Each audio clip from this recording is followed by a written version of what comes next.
Robert Storr, merci d'être aujourd'hui au musée de l'Orangerie. C'est un honneur et un bonheur de vous retrouver ici. Vous êtes conservateur honoraire du Museum of Modern Art de New York, où vous avez réalisé de nombreuses expositions.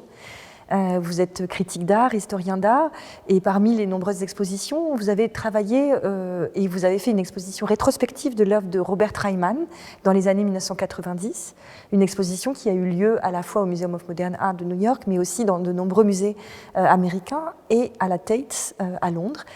Cette exposition a marqué les esprits et l'histoire dans la carrière de Robert Ryman. Je suis très heureuse aujourd'hui de pouvoir en discuter avec vous. Je suis ravi d'être ici et d'être entouré de telles belles œuvres de Ryman. Nous sommes en effet dans l'exposition Robert Ryman qui a ouvert ses portes il y a quelques jours seulement au public.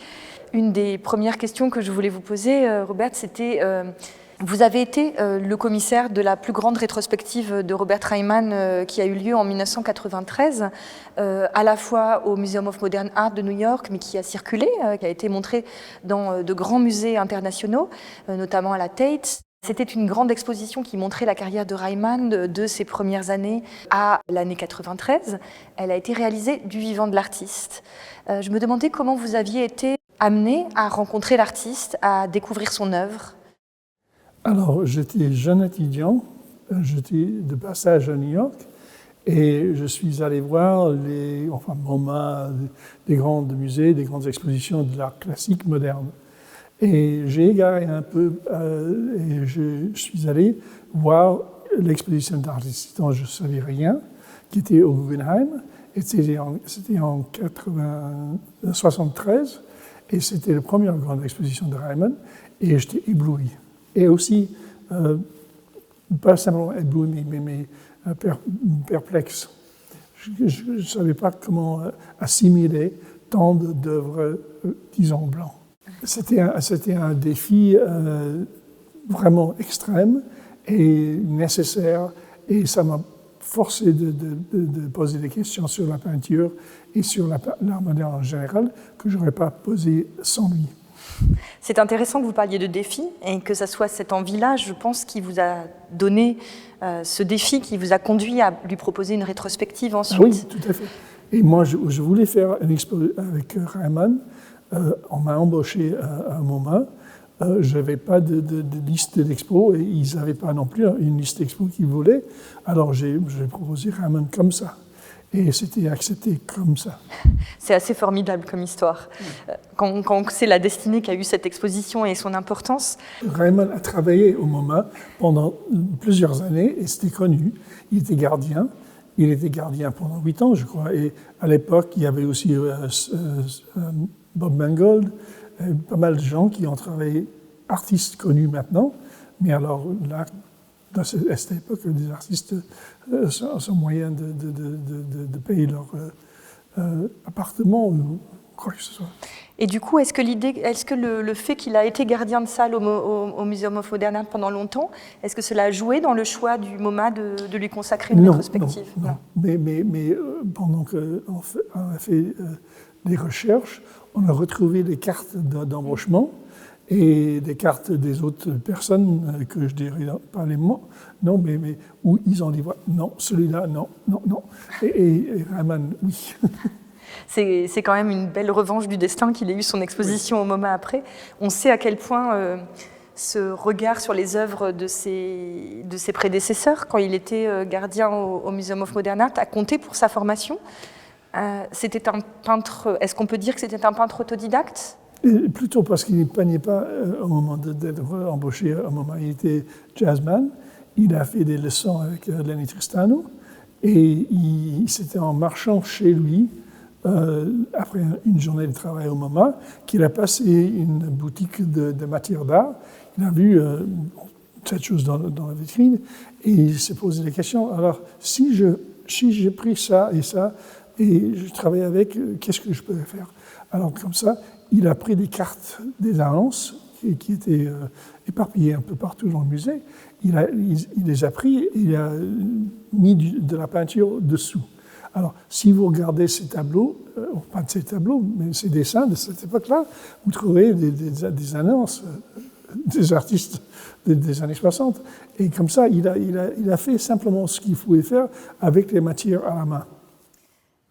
Ce qui est intéressant, c'est que je reprends le terme de défi que vous avez posé tout à l'heure. Pour vous, c'était un défi de faire cette exposition, Robert Reimann, parce qu'il fallait comprendre et arriver à regarder son œuvre.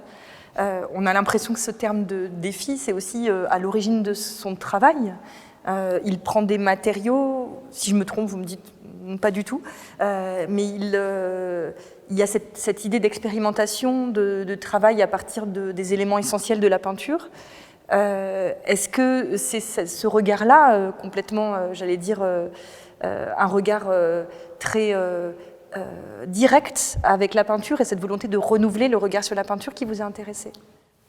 Pas de renouveler, parce que ça veut dire qu'il y avait une mission esthétique, mais il ne voulait pas voir ce qu'il a déjà vu. Et c'est pour ça qu'il a fait des expériments. Il voulait faire quelque chose de fraîche, quelque chose de direct et quelque chose de vivant. Et alors, c'est comme ça qu'il a choisi telle matière, et aussi parce qu'il n'avait pas d'argent. Et les artistes, en général, quand ils n'ont pas d'argent, ils choisissent des matières pauvres. Et l'art pauvre est un cas, mais aussi peinture de Picasso bleu, c'est de l'époque que la couleur bleue était moins chère. Alors, comme ça, Reimann a fait ce que font les artistes pauvres. Il a fait avec... Il y a une expression en anglais qui est « making do ». To make do with something, c'est de faire ce qu'on puisse faire avec... Ce qu'on a autour de soi. Avec ce qu'on a autour de soi. Ouais.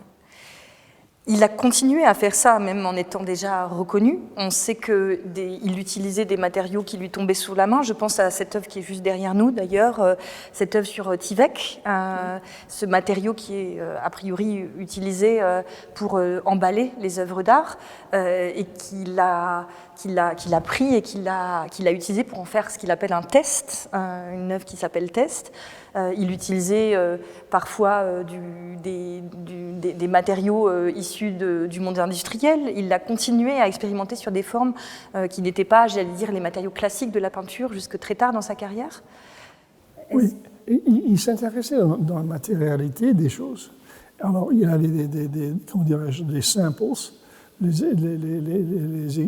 échantillons. Oui, c'est voilà. Et partout dans l'atelier. Et il a fait des expériments sur la façon qu'une couleur, qu'une matière sèche, et le contraste entre ce qui sèche avec un peu de brillance et ce qui sèche mat. Mat. Je passe à une autre question. Vous avez très bien connu Robert Reimann, avant la rétrospective, et bien sûr parce que vous avez travaillé beaucoup avec lui. Vous soulignez, et on le sait, le fait que Robert Reimann était très présent dans l'accrochage des expositions, qu'il était très présent avec les commissaires d'exposition, avec les historiens de l'art qui ont travaillé avec lui. Comment se passait le dialogue avec lui pendant la préparation et l'accrochage? Ce que je dis en général, ce sujet, c'était comme un jazzman qui jouait avec un autre. On échange des phrases, on échange des solutions musicales ou visuelles, et on dit, voilà, est-ce que ça marche? Oui, mais peut-être. Et sinon, non, ça ne marche pas. Alors, mais c'est sans rancune, parce qu'il n'avait pas de théorie, il n'y avait pas de règles. Il inventait, il improvisait tout le temps. Et c'est pour ça que cette exposition, comme d'autres, sont vivantes. Parce que vous avez aussi expérimenté, sans lui, mais quand même vous avez fait des choses qui vous semblaient nécessaires, possibles. On verra. C'est un des mots-clés quand on parle de Reimann, je l'ai senti, cette idée de l'improvisation et en même temps des règles, des protocoles qui sont posés et puis qui finalement deviennent quelque chose d'autre. C'est-à-dire est-ce que cette part d'improvisation et cette part de protocole dans son œuvre, est-ce que ces deux termes vous paraissent contradictoires? Non, il n'y a pas de règles, vraiment. Et il n'a jamais écrit un texte en disant, voilà, absolument, c'est pas possible. Enfin, c'est pas vrai. Il a dit ça à propos de certaines choses, mais en général, il n'y a pas de livre de loi de conduite. Il mettait des petits post-it des fois, des petits messages derrière ses œuvres pour dire attention, il faut l'accrocher comme ça et pas comme ça. Oui. J'aime beaucoup ça, parce qu'il y a un rapport à la fois, on le voit là, c'est ça. Il y a des œuvres sur lesquelles il faut expliquer. Donc là, des œuvres sur lesquelles il y a une règle absolue, par exemple No Title Required, où chaque panneau de ce grand ensemble doit être accroché à exacte distance et où il donne le protocole exact de présentation. D'autres pour lesquels il y a peut-être plus de liberté dans la présentation. On a l'impression il savait maîtriser la part de liberté et la part de contrainte dans son travail. Mais aussi, c'est comme la musique. La musique, il y a des règles. Mais il n'y a pas des règles d'interprétation, ce sont des règles de jeu. Et si le temps, c'est quelque chose, voilà, on achète un métronome pour vérifier que le temps est exactement ça. Mais sinon, il y a beaucoup d'interprétations, beaucoup d'espace pour interpréter différemment. On a parlé de la question de l'installation des œuvres. Justement, vous parliez de cette exposition aujourd'hui au musée de l'Orangerie. C'est une exposition qui a été réalisée, la première dans une institution publique, muséale, la première après la mort de l'artiste. C'est un grand défi, un grand pari. C'est aussi une certaine contrainte. Moi, j'étais bien déçue et bien triste de ne pas avoir connu l'artiste, pour ne pas pouvoir discuter avec lui de cet accrochage. Et en même temps, c'est un autre moment, j'allais dire, de présentation. Nous avons choisi dans cette exposition de choisir une cinquantaine d'œuvres qui représentent l'ensemble de la carrière de l'artiste, sans faire un parcours chronologique, mais plutôt avec des œuvres qui se répondent. Merci. C'était un choix qui a été guidé, j'allais dire, par l'idée qu'il y avait quelques notions essentielles qu'on voulait mettre en avant dans la carrière. J'ai l'impression que c'est rendu possible par le fait qu'on est 5 ans après la mort de l'artiste et qu'on a un premier recul, il y en aura peut-être un autre ensuite, sur son œuvre et son travail. L'exposition que vous avez réalisée au MoMA il y a 30 ans était un moment précis de la carrière de l'artiste. Il avait déjà fait beaucoup de choses. Est-ce que vous referiez les choses différemment aujourd'hui ? Oh, c'est sûr. Mais même quand on a fait voyager l'exposition, c'était différent à chaque étape. À chaque étape. Parce que les espaces sont différents, parce que les œuvres étaient différentes dans le sens que certaines n'étaient pas disponibles à tous les musées. Mais en fait, pour rendre vivant un artiste vivant, il faut varier, changer. Pour rendre vivant un artiste qui est déjà mort, il faut faire de même, mais avec plus de nuances et plus de précision. C'est une des choses qui ont guidé, et j'espère que le public le verra, cet accrochage, c'était cette idée de la variation, justement.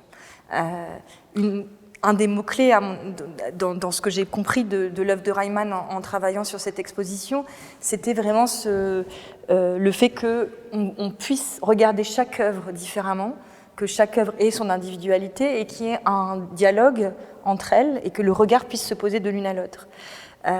C'est pas une tâche facile, mais ça demande de rassembler les œuvres entre elles. Oui. Et que chaque œuvre vit dans le présent. Il y a un présent dans l'œuvre. Alors, c'est beaucoup moins important que ce soit un tableau des années 70 et celui-là, un tableau des années 80. Ils sont dans le même présent. Et le spectateur, un spectateur normal et non pas instruit, non pas de l'élite du monde-là, il ou elle vit dans le présent. Alors, il faut que cet échange entre le spectateur et l'œuvre soit sans qualification dans le présent. Et comme ça, c'est formidable si on peut arriver à faire ça, et vous l'avez fait. Merci beaucoup. C'est une notion essentielle, cette question du présent de l'œuvre, parce qu'on le voit... c'est étonnant à quel point, en fait, quand on a commencé à accrocher les œuvres, on s'est rendu compte de cette présence très forte et du fait qu'il n'y avait aucune difficulté à présenter une œuvre des années 2000 ou 2011, de la toute fin de l'artiste, avec des œuvres des années 80 ou des œuvres des années 60. Ça ne veut pas dire on voit très bien une grande évolution, ce n'est pas du tout la même peinture, et c'est jamais la même chose. Et en même temps, il y a une telle unité, j'allais dire, et une telle présence continue de son œuvre qu'on arrive à présenter des œuvres qui ont 40 ans de différence sans problème sur le même mur.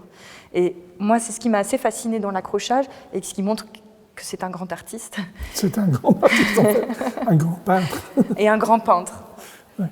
Enfin, il y a un article très fameux dans le monde anglophone comment il s'appelle? C'était sur l'art minimal. Mais dans la dernière phrase, dit que la présence, c'est la grâce. Et c'était un texte qui était écrit contre le minimalisme par quelqu'un qui l'a quand même très bien compris. Et quand il dit ça, la présence et la grâce, ça parle directement de Reimann, parce que pour lui, ces tableaux ne sont pas simplement des tableaux dans une logique de la peinture, dans une logique historique de l'art, etc. Ce sont des moments d'expérience pour le spectateur et pour l'artiste, et que ce soit dans le présent est très important, et que ça soit accessible à tout le monde, soit très présent. Et ce n'est pas nécessaire d'avoir une éducation de l'histoire de l'art pour apprécier ces tableaux. Et j'avais un étudiant qui était peintre en bâtiment et qui a assisté à un cours que j'ai fait et qui n'avait aucun intérêt dans la plupart de ce dont je parlais, mais quand il a vu Reimann, parce que lui, il a fait le peintre en bâtiment, il a instantanément compris ce que ça voulait dire. Ouais. Ouais. Reimann disait le plus important, ce n'est pas le quoi, c'est le comment. Oui. Et le comment, c'est l'image. Exactement. Ça, c'était un sujet. Vous avez dit, vous avez déjà insisté sur l'importance du fait que la peinture de Reimann est une peinture démocratique, que c'est une peinture faite pour tous. Ouais. Est-ce que Robert Reimann avait conscience de ça et insisté sur cette question ? Il n'en a pas parlé vraiment, mais je crois que c'était son expérience du monde et son attitude envers les autres. Ici, il ne faisait pas quelque chose pour lui seul, il ne faisait pas quelque chose pour un groupe seul, il n'avait pas d'intérêt à être recherché, spécial, etc. Il faisait des tableaux pour les gens comme lui qui étaient à la hauteur d'une expérience esquisse de l'actuel. On a parlé d'une œuvre présente, de la présence. La présence, c'est un rapport au temps, mais aussi à l'espace. Le rapport des œuvres de Reimann se déploie dans un espace. Il y a vraiment ce rapport au mur, à la limite de l'œuvre. C'est un des éléments qu'on a voulu souligner dans l'exposition, la façon dont l'œuvre joue tout le temps avec son environnement. Il me semble que Robert Reimann a dit quelque part que finalement l'œuvre n'était complète que quand elle était installée et éclairée. Oui. Est-ce que ce rapport à l'espace et à la lumière, on en trouve un équivalent dans l'art de ses contemporains ? Ou est-ce que c'est quelque chose de très singulier chez lui ? C'est très singulier. Et je crois que ça apparaît dans les autres artistes d'une façon plus ou moins prononcée, mais je crois que c'est spécial chez lui. Il n'y a que ça chez lui, en fait. Et c'est beaucoup. C'est pas peu de choses, c'est beaucoup de choses. C'est très important.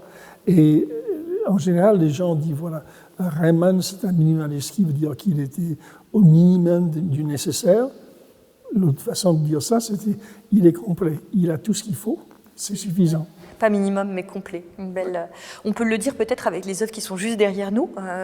Moi, c'est une des œuvres qui m'a fascinée, c'est Pear Navigation, cette œuvre qui est presque au sol, qui est une peinture, qui est aussi une sculpture, qui se déploie dans l'espace et qui repose sur quelques principes très très simples. Et ça, on le retrouve dans l'œuvre de Reimann, c'est-à-dire un élément en acier qui fait miroir, et puis une planche de bois peinte qui permet qu'on ne voit que le blanc et un peu de reflet sur le mur. Ces éléments, le fait de ramener à l'essentiel les éléments naturels, les éléments essentiels, j'allais dire, d'une œuvre qui se déploie dans l'espace, on peut la retrouver chez certains de ses contemporains. Quand on voit cette œuvre, on pense à Fred Sandbach, qui l'a connu, je crois. Oui. Et en même temps, c'est complètement différent. Tout à fait différent. Mais il était très intéressé par l'œuvre de Sandbach. Il y a d'autres artistes qui l'intéressaient aussi. Il y en a qui sont intéressés à lui, qui n'étaient pas vraiment du même sensibilité, mais où le dialogue. Alors, j'ai fait l'expérience d'être allé avec Gary Richter à une exposition à Bonn. Et Richter n'est pas en général très intéressé par les autres artistes, sauf dans l'actualité, et il était gommé à ces tableaux. Il regardait de près. Il a fait. C'est intéressant. Ouais. Et alors, il a dit bien sûr que pour moi, le blanc, c'est pas possible parce que je suis pas idéaliste. Ni le noir ni le blanc sont possibles, le gris. Le terme entre le noir et le blanc, ça, c'est son territoire. Alors, mais étant donné ça, lui, il a beaucoup appris de Reimann. Il a répondu à Reimann dans certaines façons de texture et de facture. Et c'est Reimann qui était avec Barnett Newman son défi. Faire quelque chose qui vaut au même niveau que Reimann ou Newman était le défi pour lui. Ça, c'est intéressant, ouais. C'est de savoir qu'il y a, on le sait, beaucoup d'artistes qui ont regardé Reimann et qui l'ont pris comme un idéal un travail à regarder, à dépasser. On en parlait, mais aujourd'hui encore, j'ai l'impression qu'il y a un intérêt assez fort, peut-être renouvelé, peut-être d'une autre génération, bien sûr, d'artistes qui viennent voir l'œuvre de Reimann, qui étaient très heureux de voir cette exposition ouvrir parce qu'ils voulaient voir l'œuvre de Reimann, dont ils n'ont vu que des œuvres éparses dans les musées. J'étais à la fois étonnée et soulagée par cet engouement d'une nouvelle génération de peintres, mais pas uniquement de peintres, d'artistes en général, pour son œuvre. Dans le contexte aujourd'hui où on voit différentes tendances se voir le jour, mais où l'art dit minimal, où l'art de cette période-là est moins regardé, je pensais, par les artistes. Est-ce que vous avez une idée de... Je crois que, je ne sais pas si c'est la réponse que vous cherchez, mais je crois que Reimann est une barrage contre le scepticisme. Ce n'est pas parce qu'il affirme les choses idéalistes, mais simplement qu'il croit. Il croit dans ce qu'il fait. Et le fait d'avoir quelqu'un qui croit vraiment dans ce qu'il fait, c'est rare aujourd'hui. Alors, scepticisme et encore la tendance d'être nihiliste sont tellement forts que de trouver quelqu'un qu'on peut accepter, qui est capable de croire dans ce qu'il fait, et c'est du vitamine. C'est une très belle... de la vitamine. On a de la vitamine dans cette exposition. Et c'est vrai qu'il nous la donne quand il affirme lui-même que, de façon très optimiste, qu'il l'a affirmé dans les années 70, au moment de ce qu'on a appelé les critiques appelaient à la mort de la peinture à ce moment-là.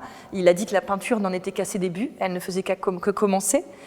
Et on espère qu'aujourd'hui, on peut encore montrer avec lui toujours que la peinture n'en est qu'à ses débuts. Non, mais tous ces discours critiques ont complètement obscurci la réalité de la peinture. Et pour lui, l'actualité d'une expérience avec la peinture, c'est l'important. Et les critiques écrivent des phrases provocantes et des fois très belles, mais des phrases en langage écrit et non pas dans les images, et non pas dans les choses physiques.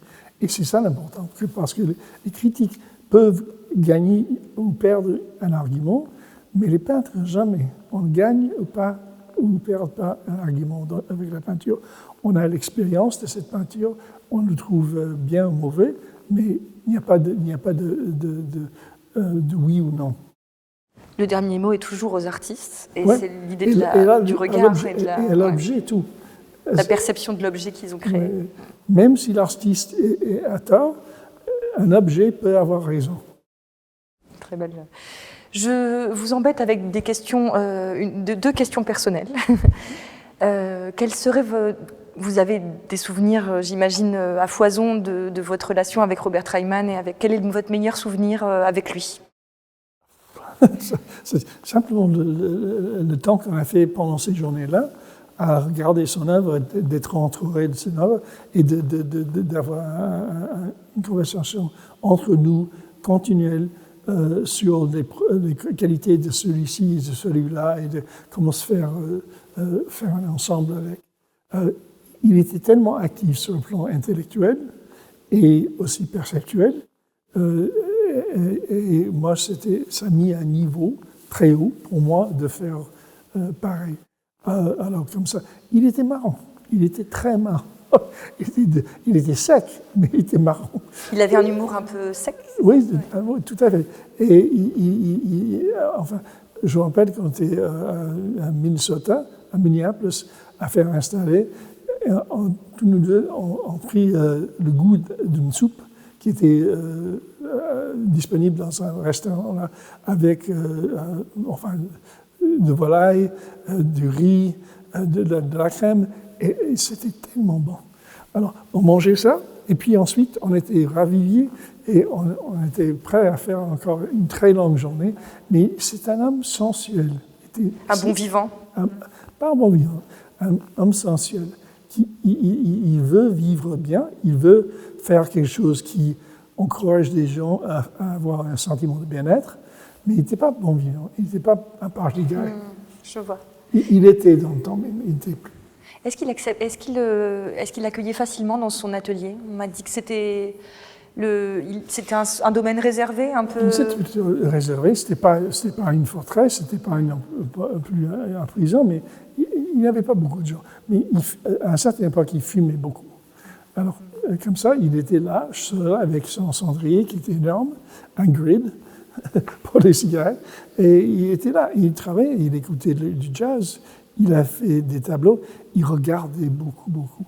Et je crois que beaucoup de monde ne sait pas à quel point les artistes peintres, du moins, et aussi des autres artistes, mais surtout des artistes, sont obligés et sont contents en même temps de regarder, c'est tout. De faire quelque chose et ne pas redessiner, de faire quelque chose d'actif, mais simplement de mettre une touche là et de considérer l'effet comme dans un état. Si on met un goût d'eau, et ça se diffuse. Il passait beaucoup de temps dans son atelier. Oui, beaucoup. Et c'était énorme. C'était un atelier pour faire des arrière-plans du théâtre. J'ai vu cet espace incroyable, immense. Oui. On devait se sentir un peu perdu dans cette grand espace. Il savait exactement où il était. Et une autre question, si vous souhaitez y répondre, quelle est l'œuvre ou le moment de l'artiste que vous préférez? Il y a certaines œuvres dont que je voudrais voler. Et qui sont des fois assez petits. Mais alors, tout est sécurisé ici. Hein, Pace, celui-là, j'aime énormément. Ouais. J'aime énormément. Une Pace qui est conservé au MoMA. Le surface en haut est plutôt mat. Et au-dessus, c'est toujours un peu un miroir.